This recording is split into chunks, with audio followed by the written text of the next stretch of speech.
out. Get the guns out. Get the guns out. Let's go. Let's go. Get the guns out. Although, still to this day, no explanation why. Why we get the guns out and we're firing? Because we're firing on all cylinders on everything else that is the show. I am the host, Marcus the Grand Finale, joined by all one, not two, three faces of Jemal. How you doing, Jemal? I am doing fantastic. Three faces of Jemal. You guys already know. Host of the Mid-Card Mess Podcast. One half of the ETE. Got him. And then, I thought you were going to go with the Twitch next. Check out the Three faces of Jemal on Twitch. Look it up. Look it up. Especially look it up. Jemal, let's go over what's going on your Twitch feed, personally. Let's go over what's going on there. Look, man, I got the GM mode planned out for a 3-game process. Obviously, the GM mode we have in 2K22 is brand new. It got some kinks. It got some stuff that we got to go through. But I'm going old school. I'm going to the first one, original SmackDown versus Raw 2006, all the way to SmackDown versus Raw 2008.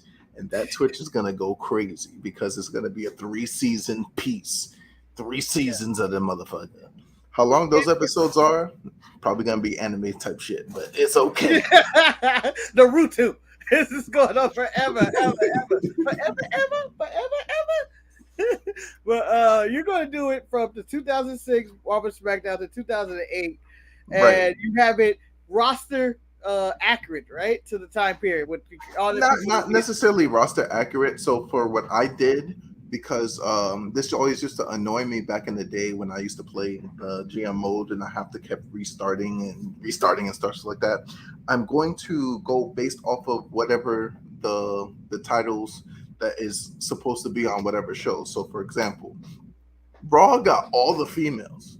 There's no reason why SmackDown has a female on their roster. And this is not a knock on the females on the roster back then, even though it is, but it's not.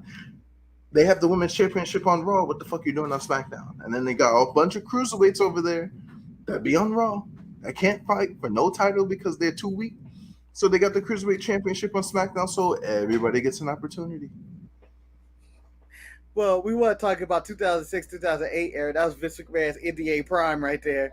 If you want to talk about why people are in certain places, it maybe has something to do with non-disclosure agreements.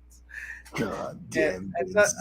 God damn it, Vince. Another $5 million is out. Another $5 million. How? 19 million. 19 How? million. You paid 19 mil for Coochie? I don't feel like that's it's necessary. I feel like he got Vince McMahon, damn it. But I guess hush money is what it is, man. You gotta keep it quiet. Like, this is regular billionaire shit, and then, like, we're all on Vince McMahon's dick because it's like, he's Vince McMahon. He's like the pioneer of what we know as professional wrestling today, whether we like it or we do not. He is the reason that we are watching what we are watching today. No matter if you watch New Japan or NWA or fucking MLW, all of those motherfuckers that's in that ring had watched something that Vince produced and inspired them to do what they do.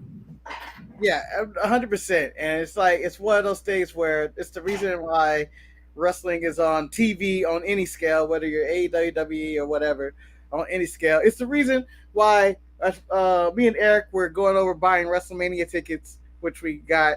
And his friend Ivan, whatever, bought tickets just because he has to experience WrestleMania. It's just that's the way it is, and that's all owed to Vince McMahon. People are just going by and just looking at it like, oh, it's one of those 20-year things you gotta do when WrestleMania comes to your town, and I understand it. Manny goes for the Vince McMahon situation. 19 million better be the best. Exactly. Gotta have that Bret Hart pussy. Maybe I'm gonna put that sharpshooter pussy, boy. Sharpshooter pussy. And that's what this channel is all about. So sharpshooter pussy. That's what we put together. It's the best there was. Oh man.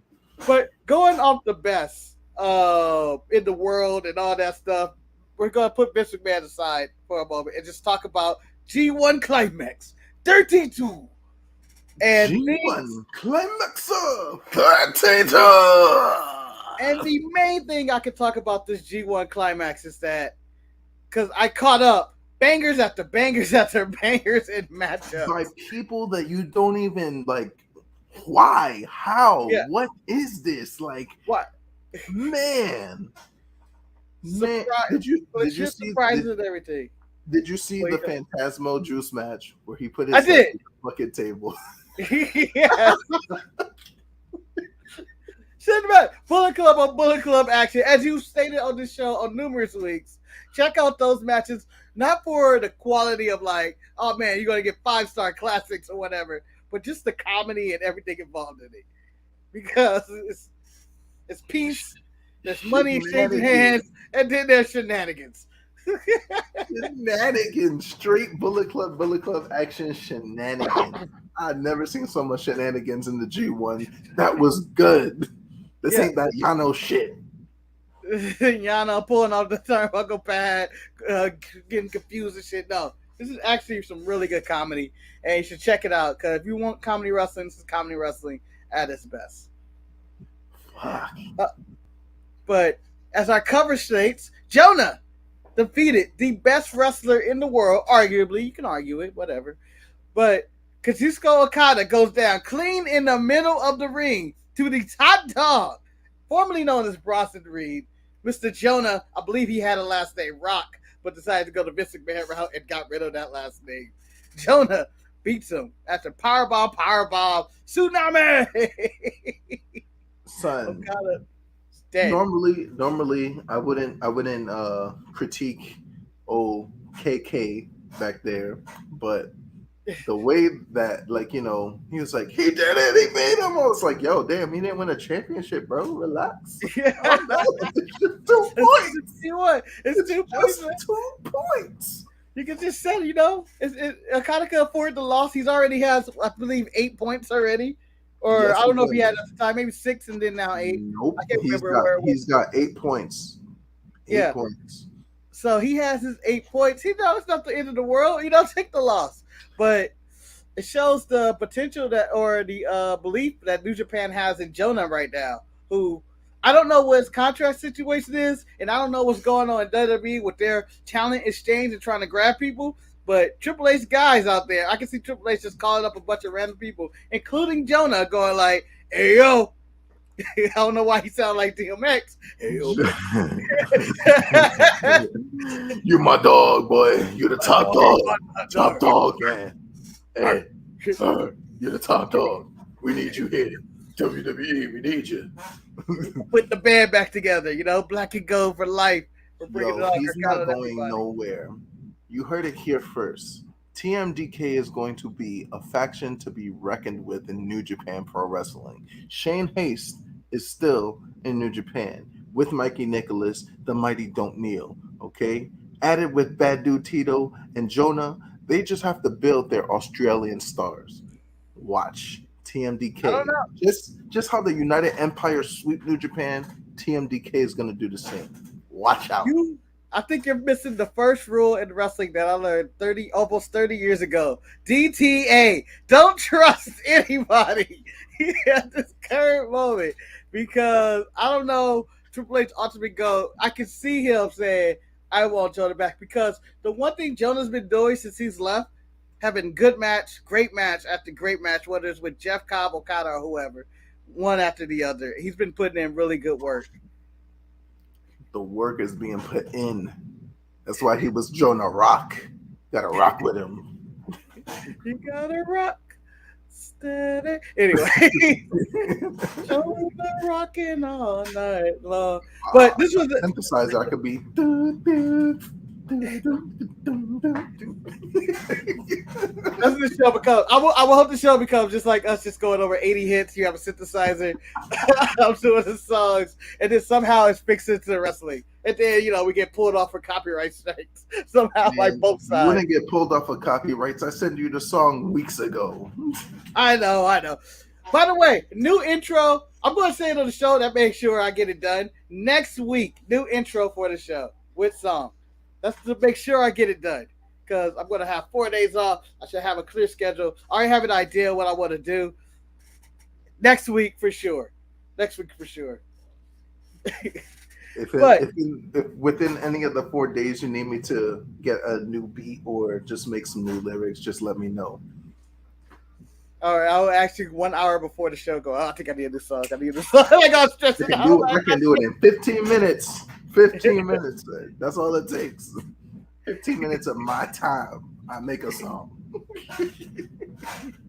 Like I go in and out, just done. Another really good match. I know I talk shit about Godot, but I also talk shit about Will Uter. There's wrestlers who are good wrestlers who I talk shit about, but they do have really good matches, and that is I like the Zack Sabre Jr. versus Godot match. Really good. Probably my favorite Zack Sabre Jr. match of the tournament so far. They just went all out, and Sabre Jr. Wait, he won, right? Oh shit, I can't remember now. I watched so many matches already. It's like he won this one. This was probably one of my top tier. Wasn't as good as Shingo and Osprey, which was ridiculously good. Just two of my favorites at the time, but those are just matches I think the people out there, the G1 people who aren't watching the G1s, should check out those two. If you're just looking for those matches that you have to watch, it's like these are the matches back in the day. If I want to put it in context, that when people tell you about New Japan, they'd be like, "Yo, watch this match." These are those matches. Yes, these are the highlights. These are the matches that I don't know if I don't think New Japan show up on Access TV anymore, but these are the matches that they will put on the best of New Japan with Godot and Sabre Jr., Jonah and Okada.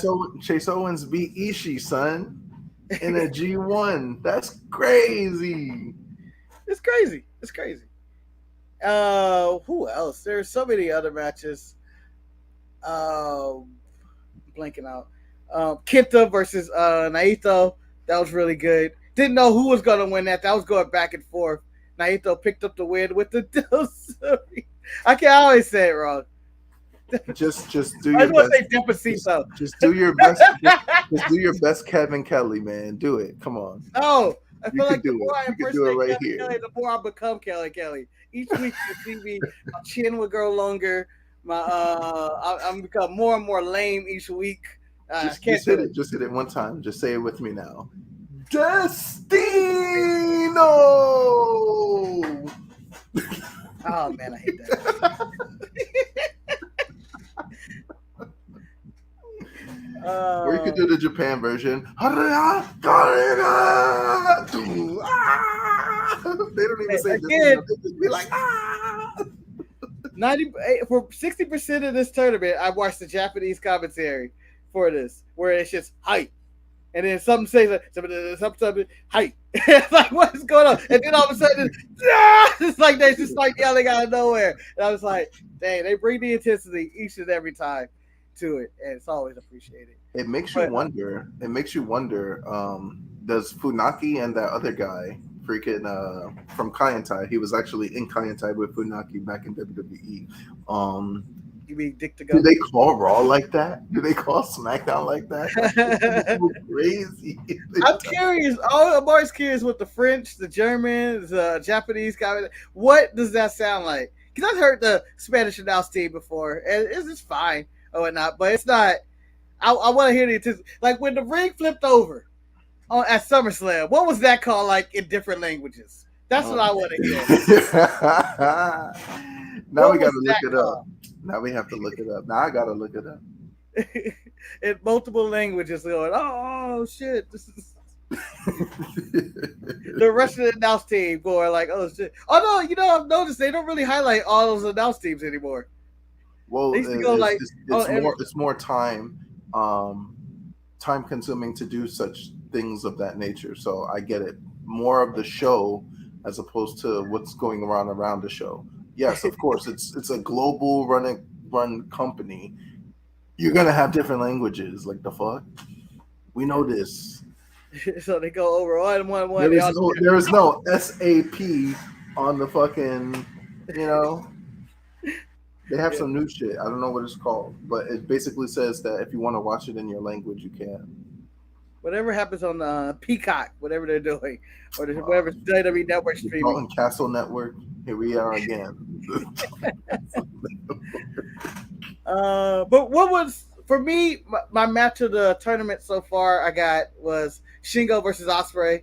Um, that to me was just fantastic on every level. Even when Shingo landed the clothesline, Osprey flips, lands on his feet, and they go through like 70 different counters in that moment to another clothesline, which in like a span of I don't say 15 seconds. It was just that fast and that hard hitting action. You just Yo, back and forth. you know who had a good G1 match? Sonata and Tai Chi. If you go back and watch that match, that shit go crazy. Okay, so that one is something I missed. What happened in that match? I didn't watch that one, and I would say I watched a lot to catch up, but it was that one I went. I don't think I need to see a Tai Chi match, and I skipped it. So, with the Sonata Tai Chi story, for those that don't know, which is most of y'all don't watch pro wrestling Noah like that. Y'all don't watch Noah like that. Sonata and Tai No, Chi. you don't know her. Sonata and Tai Chi were a product of Kawada. They trained with Kawada, the legendary Kawada, and Kawada was in Pro Wrestling Noah. So they were his Noah Young Lions, basically. And they trained together. Obviously, Sonata went on his excursion to America, where you saw him in TNA Impact and all that good stuff. Taichi decided to stay in Japan, but then he said "fuck Noah" and then went into New Japan.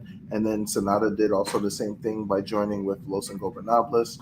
They have a bond together that is like a unbreakable bond, like that Sasuke Naruto joint. Even if they're on different sides of the spectrum, they respect each other, and it was that you saw in the match. There was no hijinks. It was straight wrestling.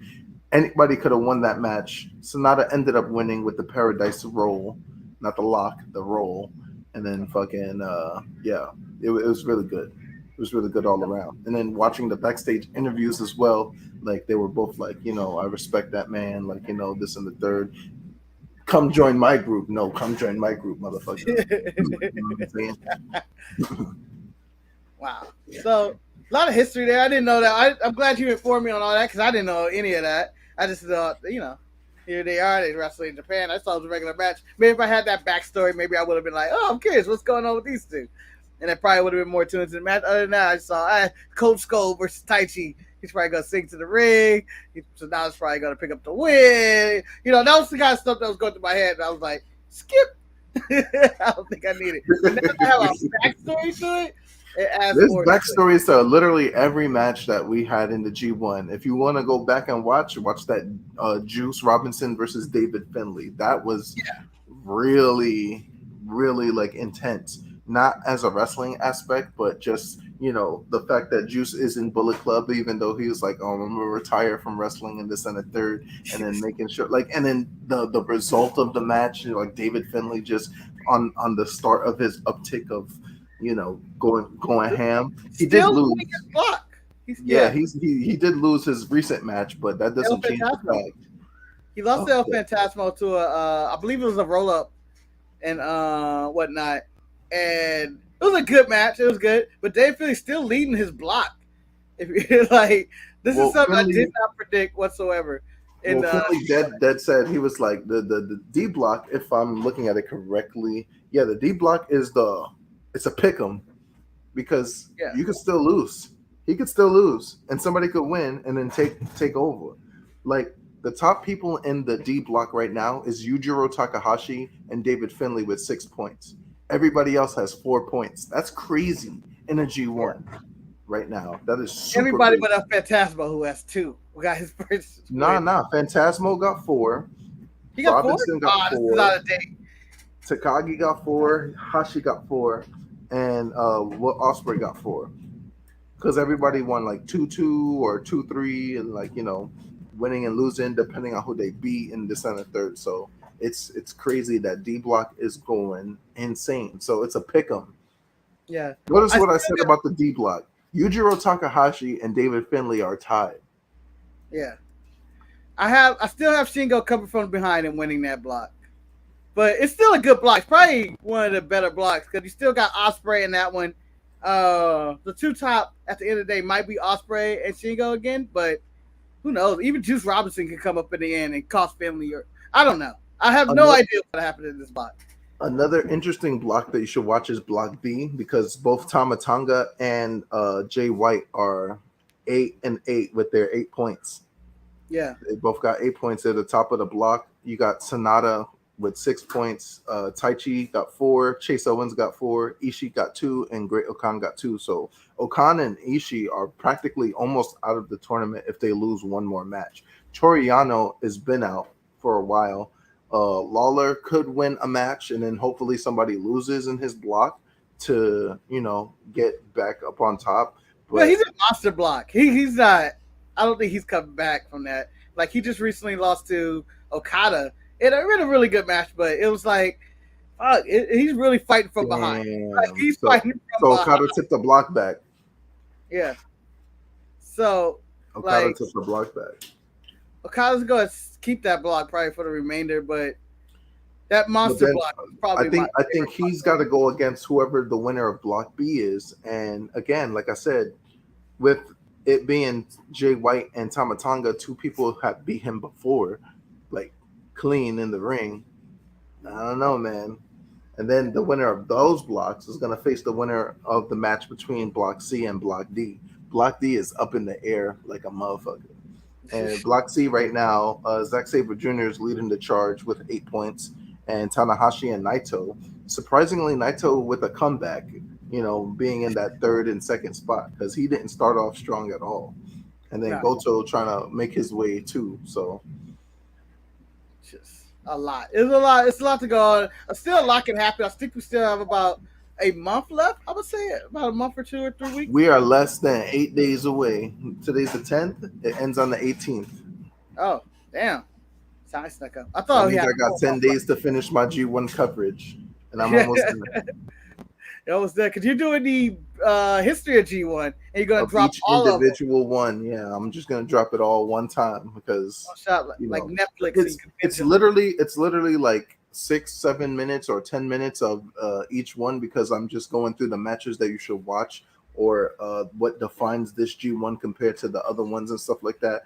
For example, the 1992, which was the second G1 Climax 2, Stone Cold was in it, Rick Rude was in it. It was for the big gold, exactly. It's a lot. It goes ways. There's upsets like Rick Rude was upsetting motherfuckers, beating Super Strong Machine and shit. I'm like, what? I gotta go. I want to see Steve Austin and Rick Rude in the G1. So Steve. Is this Hollywood Blonde Steve, Stunning Steve? Yes, this is blonde hair Steve Austin. The first match that he actually had, it was him and Arn Anderson going against each other. I think that video was shared on the Mid-Card Mess a few years back or whatever not. But that was a G1 Climax tournament match. Yeah. So damn. Single elimination round robin. Oh, so it wasn't even the points back then. It was more the round robin, right? Yeah. I mean, like some of them had points. Some of them had, round robin. There's tournaments that were smaller. Some was bigger. Obviously, the 2020 G1, which was the COVID G1, like a lot of people wasn't really there, but they still managed to, like, the Kota Ibushi winning that one. When, like, back to back to back. He's, like, one of the few, like Tenzan won back to back to back, and Chono back to back to back. Like, it's a lot of. Shout out to Bushi wherever you are and whatever that situation's going on. That situation still goes crazy. That situation still go crazy. Has anyone found his mom? Ma, where are you? Oh shit, what's going on? But also, I know Great Okada has 0 points, but his matches have been really good in this G1 as well. His previous match with Jay White, that was probably my favorite Great Okada match in the world. It was like, he got 1 point. Ishii and Okan got one match. They got 2 points. They each got 2 points. Yeah. But still, 2 points ain't gonna win you the G1, my guy. I can keep you in. Nah, you're not winning with that. It's you have 8 days, so about maybe 2 more matches at most. But people have to lose, so it's like you have to win your matches and then expect certain people to lose to get your points up. Yeah. People that's out of the tournament is still dangerous because they have nothing to lose, so they'll do anything to win and cost you your points. It's that hate. It's the spoiler alert at the end of the season for the whether it's NBA or football or whatever. Like, oh, I love to knock them out just because. I love to have the Bengals, or not the Bengals, but because they're actually a decent team these days. But have the Lions decide to beat the Steelers up 1 week just to fuck up. Yeah, like like they need like a couple wins away, but then they're out because they lost to the team that they were supposed to beat. Like, yeah, it's kind of like that, and that's why, people who are still out have to wrestle their matches still because they could still win and beat other wrestlers there. And not only that, um, if, for example, like Osprey is the United States champion, the IWGP United States champion. If you beat Osprey, you basically got a number one contender spot. Yeah. And if you beat the IWGP heavyweight champion Jay White, if anybody beats him, which he hasn't been beat yet, but if you beat him, you literally, even if you don't win the G1, you have a shot at him. You have a legitimate shot. I beat the champion, so I get a shot. I'm walking out at the end of your tournament win or whatever. You had a big match. I'm walking out in the end. I'm grabbing the microphone. I'm going like, you owe me a shot. I beat you at the G1. And everybody goes, ooh, and it's time for the match. Fight you at, I don't know, Dominion or whatever the next big show is or whatever. Call you out. But yeah, so that's what it means to fight this G1. Again, check it out, everybody, for if you want really pure banger match, just nonstop crazy action. Now, coming up down the pipeline in wrestling, we still got Impact's Immersion, MWA 74. Nick Aldis is out for Manny and a cat or whatever. it's still got stuff coming up. The G1. Nick Aldis basically Twitter fingered himself out of contention. That's what happened. Twitter ruined his opportunity for a championship. Hey, Twitter ruins a lot of opportunities for everybody. All you gotta do is go on Twitter. If you're basically playing Russian roulette with your life with your next tweet in any profession of anywhere. That's where the world's at. Like, I'm just gonna tell you that. Like, oh, I like cupcakes. What'd you say? Ah, damn, I'm out. You're not the champ anymore. All the accolades gone. You're finished. You no more politicking. You're ruined. Everybody likes pies here. Fuck your cupcakes. What? By the way, and I'm going to say this on the show. Stop it, Rick. Stop it. Stop it. Stop it. You know what I'm talking about, Ric Flair. Stop it. Well, if you don't count him being on my roster and on my Twitch, then that was his last match. Okay, that's it. I wish I didn't say that was my last match. No, Rick, stop. Talk about he passed out twice and then Rick, stop. You gonna die. Yeah. If anybody is buying a ticket to see Ric Flair wrestle, you are enabling suicide. I'm just saying, I want everybody charged. The true Forbidden Door. If you go back and watch that was the true Forbidden Door match. That was the ultimate Forbidden Door show. Like, it had everybody from every single promotion. What's it? MLW, NWA, New Japan, WWE, blah, blah, blah, blah, blah, blah, blah, blah, blah, so on and so on. Like, it had everything on there. It was legit insane to have that type of people. And but there were talks of this might not be the end of this. It's the end. It's the end. Don't come back. So I think with the state of where wrestling is at right now, I think he's just talking about pulling his own promotion. Like, he wants to be like the next Crockett promotion or some shit like that. So he might make his own shit that people are gonna get behind because it's Ric Flair. I want to be part of Ric Flair's promotion and blah blah blah. So that's what I got from that. Hopefully it's not any matches in capacity or whatever. So just fuck out of here with the shits. It's just I was just stay back. Just stay back. To quote Vince McMahon, so stay back. I don't want him to start a promotion and then it seems like, because I feel like that's just him going, I got one more in me. I can do another storyline match. No, back up. Go use the bathroom. There's nothing holding you back from using the bathroom. She's like got this invisible force field. Like I can't interrupt now. Like you're using the bathroom. It's whenever wrestlers are chasing wrestlers and they stop at the ring and it's like, oh, I could have got it. I'm gonna stay right here. So some force field get out of your ass. It's like when you're at a wrestling show and then the motherfuckers are starstruck from whoever is in front of them and they don't want to like ask them to like excuse me, I'm trying to go to the bathroom type shit because they're so starstruck. I'm like, go use the bathroom. He's a person. Yeah, they're just people. Move. They're trying to go in there too. Can't get to the bathroom because you see Kenny Omega. It's okay. He was eating McDonald's with me too. We're at the show one time. We're all in the same. He's got to take his dick out like the rest of us. We're trying to pee. We're all trying to pee. All right, it's a lie. But that's about it for what they're here to talk about the show. Unless there's anything else you want to add, Jemal. Free agency is going crazy. Yeah. MJF possibly could sign with WWE. If there's a Dexter Lumis on Raw, there's an Indy Hartwell coming imminent. Dexter's return, man, saved Indy's career in WWE because it was going. Oh my god! So we have Dexter Lumis showing up. There's still people out there, like I alluded to. Maybe Triple H may call Jonah up. You're saying that ain't gonna happen. That ain't gonna happen, man. He just beat the best wrestler in the world. Hey, that comes back to negotiations. A year ago to the day that he was released from WWE, he beats Kazuchika Okada in the ring clean. That's crazy. Manny, with the nothing's happening with MJF, he's gonna win the Archer Ash Arena. Possibly. Rumor has it he may be back tonight. Who knows? But you got cryptic tweets from Bray Wyatt and Eric Rowan and stuff like that. Maybe they're getting the gang back together. Control your narrative. Karrion Kross, I thought was a part of that. Yeah. Oh shit, Arthur Ashe. Damn, I might have to go to that fucking. I might have to go to that show. Gotta go to that show. It's in September, right? Yeah, I might have to go. Go.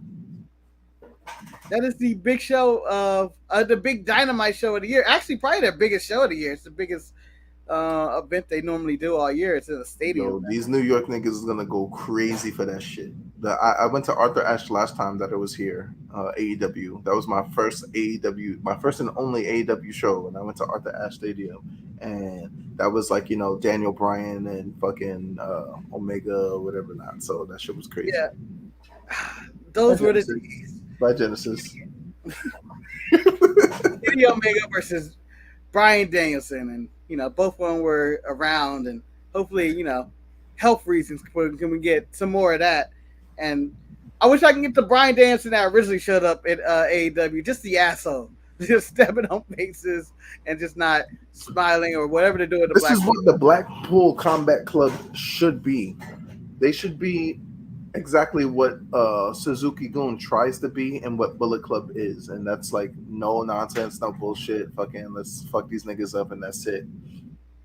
I mean, even Lij lost their essence on that, but good thing. Oh, the Lucha Bros versus fucking versus Los Ingobernables, La Facción Ingobernables. That's gonna be a banger.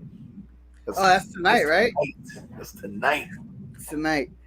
Oh, yeah, a lot of stuff happening tonight. The Quake at the Lake, I believe it's called. That's what I'm trying to think of. What the fuck is that? That's that Tony Khan. That's that Tony Khan type of name right there. Quake at the Lake. We're just gonna wear Quaker hats, looking like George Washington and shit at the lake. I believe they're going with Earthquake. Maybe Earthquake, not Quakers. At the lake. At the lake. There's no quakes at no lakes, nigga.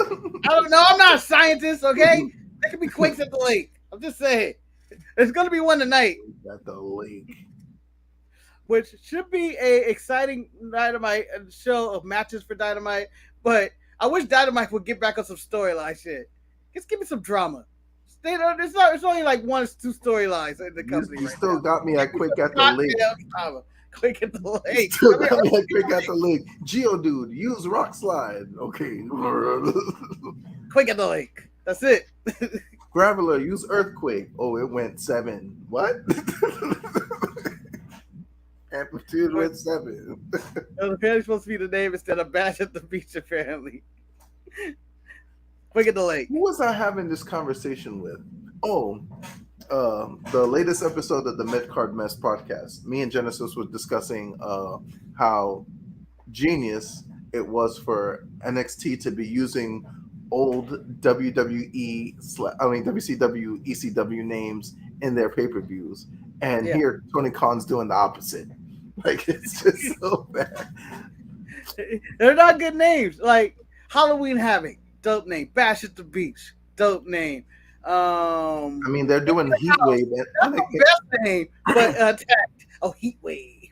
Yeah, like Heat Wave, and then I was just like, isn't that ECW's? What they're gonna do next? November to Remember, NXT. No, I think they had. Remember when they did December to Dismember or whatever, and it was December to Dismember. Like, no, there's November to Remember, December to Dismember. Like, you know, there's just so much shit out there. But NXT Anarchy Rules.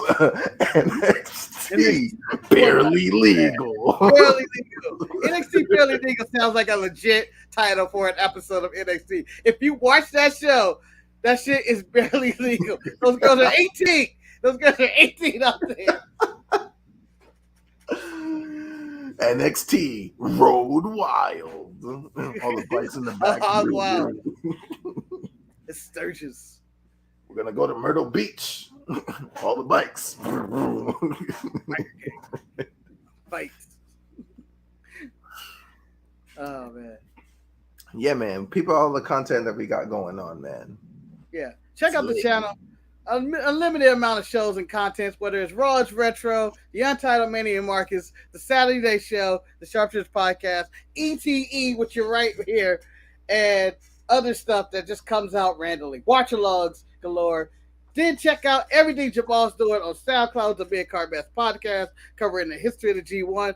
Interview with Adrian the Dizman about his book of the AWL Big Time Players. You have all sorts of content on all different levels. Tune into us, to the best wrestling channel on the planet. And I said it. I don't care what those other people say. We're the best. We're the best, and they can't argue with it. From the best.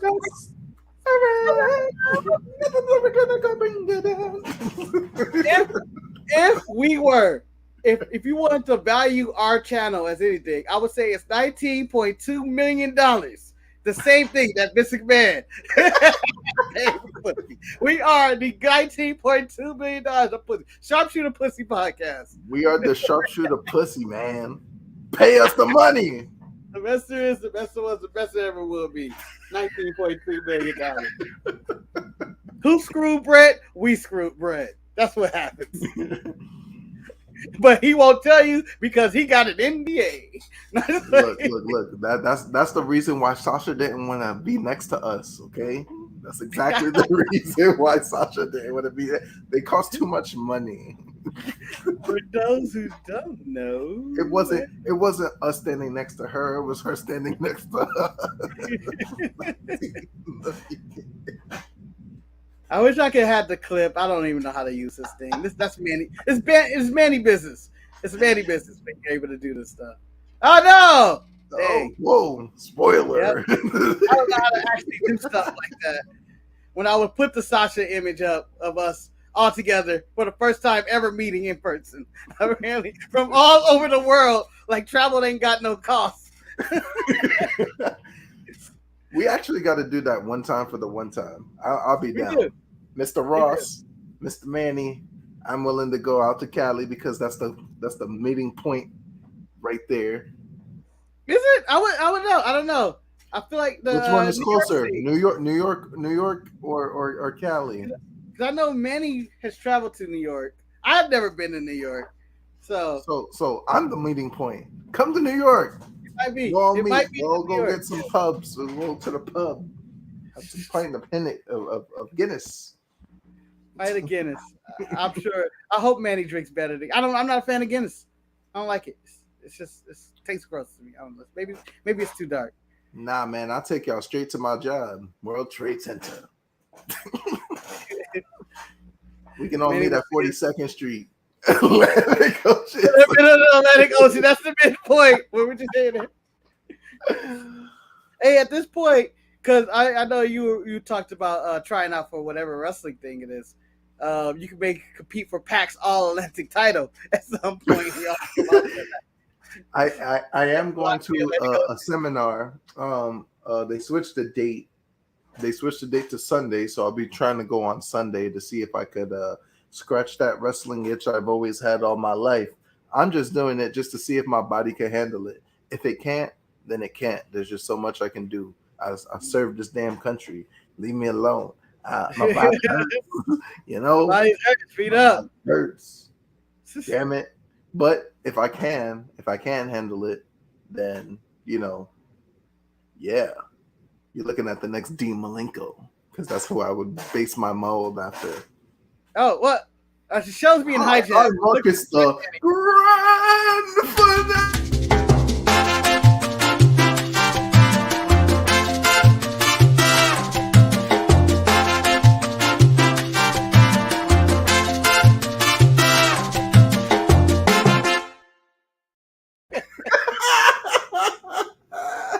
Way to hijack and jump into the show.